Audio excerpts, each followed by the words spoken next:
Ba 106 lang to dito sa Ukay. 106, 'di ba? Mura. Ito itsura niya. Ewan ko anong model to, pero nakalagay dito Micro J sa mga shoes expert. Ano siya? Parang galing pa siyang US kasi meron siyang tatak dito na dollar sa loob. Wait, kunin ko ha. Ito, naka 25 US dollar siya. Men's active shoes. So, ibig sabihin galing to sa US. Try natin hapon. I-size natin eh.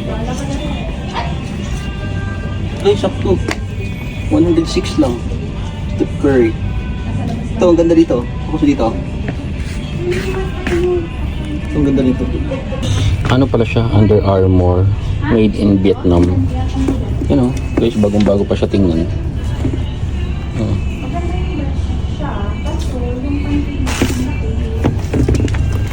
Ganda pa niya tingnan, no? Ang ganda ng logo niya dito. Panalo na to, 106 lang. Yung sole niya, hindi pa siya gamit. Tapos ito nga yung American niya.